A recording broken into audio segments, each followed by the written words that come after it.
Isa si Technology Resource Center Director General on Leave Dennis Cunanan sa mga nahaharap sa reklamong plunder sa Ombudsman.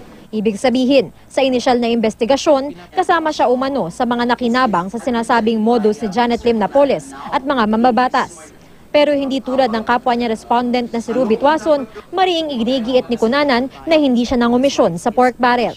Napakadali na pong gawin yan ngayon dahil ito na ho yung sitwasyon para maabsuelto at lahat. Pero sa konsensya ko po, sa konsensya po ng pamilya ko,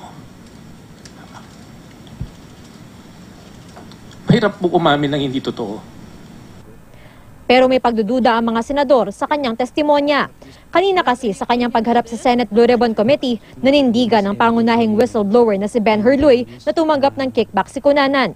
Ani Luy, nakita niya si Cunanan na pumunta sa opisina ni Napoles at mismong si Luy pa raw ang naglagay sa paper bag ng perang para kay Cunanan. Sagot ni Cunanan, wala siyang nakuha ni isang kusing sa pagpunta sa opisina ni Napoles. Instruction of Ms. Janet Napoles to prepare, I remember the amount which tiningnan ko sa aking records ng financial, the amount is which is 960,000. So dinala ko po doon sa conference room. Since hindi yung personally na nakipag-usap ako kay Sir Deco kasi it was Miss Evelyn De Leon, I handed the money to Miss Evelyn De Leon. After po ng the paper bag, pagkalabas po ng conference room, nakita ko siya bit-bit niya. Oh, paano yun, Mr. Cunanan? I was willing to give you the benefit of the doubt until yesterday when this was shown to me. No, Your Honor. I stand by that situation. The fact na may lapse na ho dun sa time na binigay niya kay Evelyn at saka binigay sa akin. I don't know what happened. Hindi binanggit ni Cunanan sa kanyang affidavit ang pagpunta niya kay Napoles. Bagay na kunestyon ni Senador Grace Poe. Wala naman sigurong doon. Dahil binanggit ko nga na yung first na na-meet ko yung tao, yun yung binanggit ko sa affidavit. So hindi ko naman ho kinukontra yung... So bakit hindi mo sinabi? Wala ho kasing allegations na gano'n sa affidavit. Tulad ng dati na niyang sinabi, kung talagang kasabot siya sa modus, ay bakit daw niya binusisi pa at verify sa opisina ng mga mababatas ang kanilang PDAF projects. Kung ako accomplish dun sa mga issues na nangyayari, bakit nung ako na ang naging head of agency, pina-verify ko uli itong mga NGOs na to the extent na inabutan po na na-blacklist ko yung mga yan. Pero hirit ni Senador Miriam Santiago, come on, let it go, according to the song. Let it go, let it go. Bakit ka natili doon na may kickback doon? Dapat nag-resign ka o kaya binulgar mo na silang lahat dahil ayaw mong ginagawa nila. Pero mahirap paniwalaan na hindi ka tumatanggap. Nakikita mo ginagawa nila eh. Si Senador Bong Revilla na siyang idinidiin ni Cunanan sa kanyang testimonya, nagpadala na lang ng kanyang mga tanong na binasa ni Senador TG Ginggona. Sabi kasi ni Cunanan, nakausap niya mismo sa telepono si Revilla. Ito tanong galing kay Senator Bong Revilla.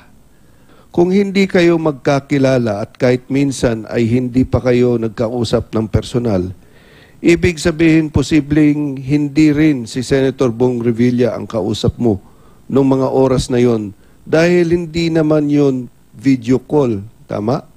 Your Honor, tumawag po kami sa opisina nila. In-acknowledge po sa kabilang linya na opisina nga po nila yon. Opisina ni Senator Revilla. Tapos binigay pa po si Atty. Cambe. Si Atty. Cambe po ang nagbigay kay Senator Revilla na para makausap ko at makonfirm na authorized representative siya. So, yung boses po niya, hindi naman, ako po nanonood din naman ng television at idol ko po si Cap. So, napapanood ko po yun. So, tapos napapanood ko rin po yung Panday pag may Manila Film Festival. Dahil isa yun sa mga magaganda lang naman lumalabas sa mga pelikula noon. So, distinctly plus politiko po siya na familiar po yung boses. At saka nung kinausap po niya ako, sabi niya, Director, kumusta? Diretso po eh. Sa isang pahayag, muling idiniin ng kampo ni Revilla na hindi kailanman nakita o nakausap man lang ng senador si Cunanan. Sinabi rin ng kampo ni Revilla na napakalamya raw ng mga alibay ni Cunanan sa sinabi ni Luy na tumanggap ito ng kickback. Kung sino man daw kina Luy at Cunanan ang nagsisinungaling, maliwanag daw na unti-unti nang nabubutasan ang istorya ng mga whistleblower. Naniniwala rin ang abogado ng whistleblower na si Marina Sula na nakasama sa kanilang testimonya ang ginawang pagharap ni Cunanan at Luy kanina. Tila umurong daw ng 2 hakbang ang kaso dahil mismong 2 testigo nagkokontrahan.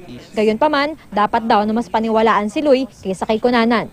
Because he's the one with the records for the payoffs, the commissions, and he has personal knowledge.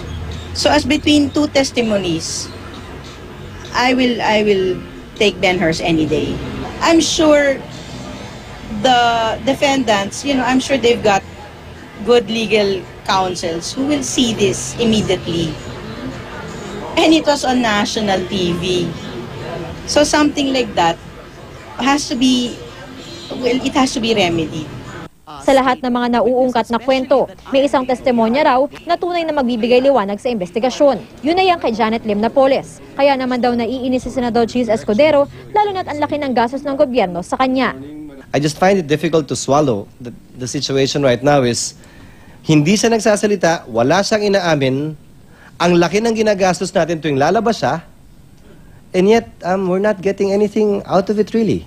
My problem, really ma'am, my problem here is quite simple.